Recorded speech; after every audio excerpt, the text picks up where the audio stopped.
Hello and welcome to the Deluxe Mixing Podcast. Wow, we're still live in 2025. Welcome back to previous listeners, and hello if it's your first time. It's story time today. So, back in the day when anyone would ask me what I did, I used to say professional babysitter. And it's not far off the truth sometimes. I think part of this job is looking after people. Sometimes it will be the artists, the producer, assistant, sometimes a studio owner, and sometimes yourself. In what other job would your drunken client steal a case of beer, trip over the mantle of the doorway as they rush back into the control room, faceplant into the studio floor, and knock himself out cold?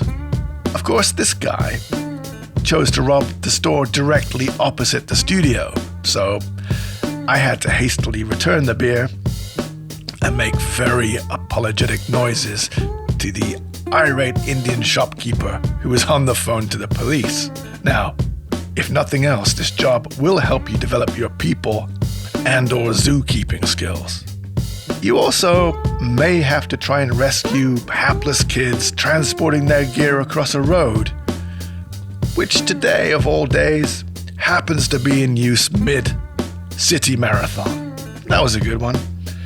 A full double bass stack weaving its way through a torrent of half-delirious runners is a sight to behold.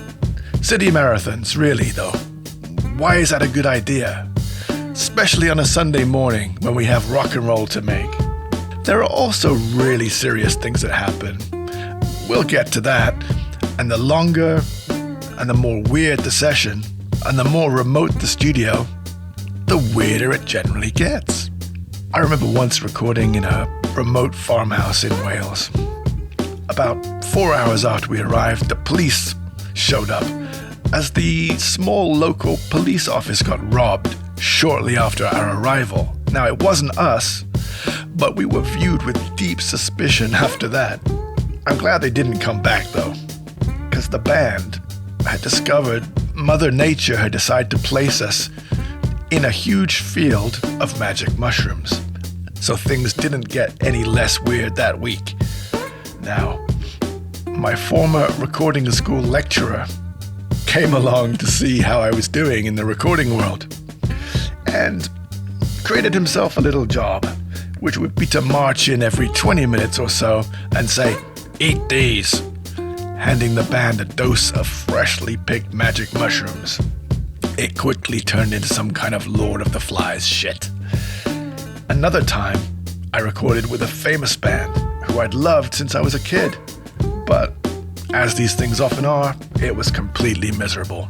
The singer was no longer into it, didn't want to come into the studio, and seemed to only want to communicate via his also ex-rockstar wife. Now, the rest of the band were so depressed, they were feeling like it was game over, and people's mortgages, lives, and so on were all on the line. So it really felt like more of one long counseling session than the making of an album. Now, the singer did show up after a number of false starts. They'd be on the phone. Is he coming? Is he not coming? And when he did show up, we got on great as it happens.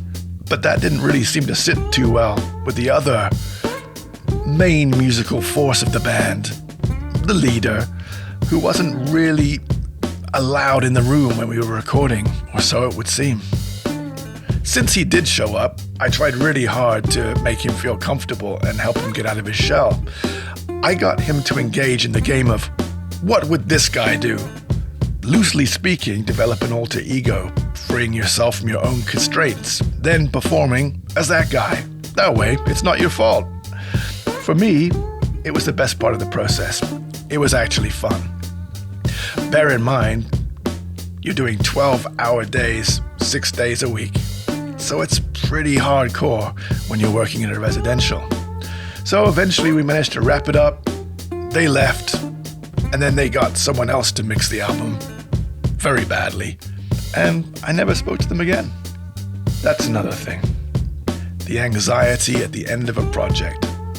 There's relief, sure, but But by the end, you're very tired, and you've usually had enough, which could have been easily fixed by taking a few days break, but you never do because of scheduling.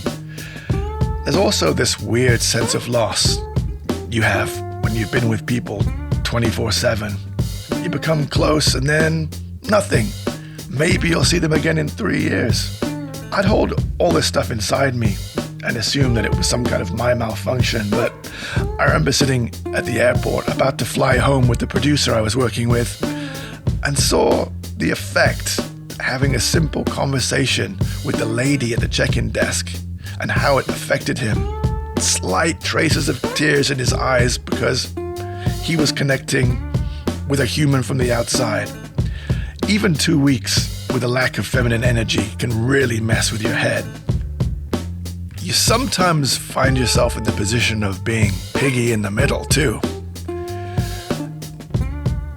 I had a similar experience with the same producer twice. Now this producer is a superstar and actually quite a nice person, but neither of the artists he was working with particularly wanted to work on a new record with him. You find yourself in the kitchen talking to these famous artists, asking your opinion about how they can get out of recording. Of course, this went completely against my goals because I'm working with people who I can get great credits with and are actually great artists, and all they want to do is bail. So what do? Well, if you're a decent human, you give them the best advice you can and say, hey, they're your friend, I'm sure they'll understand. Just have a relaxed, nice conversation and explain why you'd rather be doing something else. Which is exactly what happened on one of those projects. The other one didn't quite end so well. Now there's another tale of one of my former clients, Julian, tripping on LSD at Rockfield and chasing the band across the fields with a loaded shotgun, which allegedly the studio owner gave him. I got on well with Kingsley, as it happened, the studio owner, and recorded there quite often. But his mind seemed a little conveniently fuzzy on the topic when I asked him. Next time I was working with Kopi, I asked him whether it was true, and he told me never to confirm or deny anything.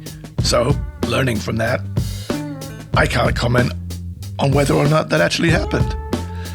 I do know for sure a few cars were left upside down in ditches during the odd recording session. And yes, at least one singer died on the way to the studio on my watch. I've spent a lot of hours in the studio surrounded by the weirdness. Sometimes it's fun, sometimes it's hell. As long as it leads to people making some good music, it's generally worthwhile. It's also one of the reasons now I prefer to mix rather than to produce these days. I never do this, but it's time for a shameless plug. If you are considering hiring a mixing engineer for your next record, I know a guy, me. Drop me a message. Well, that's it, short but sweet today. I hope you enjoyed it, and as ever, please reach out if you have any comments or ideas about things you'd like to talk about, or even if perhaps you'd like to come and chat with me on a future episode. I'd really appreciate it. Well, thank you again, and I'll see you next time on the pod.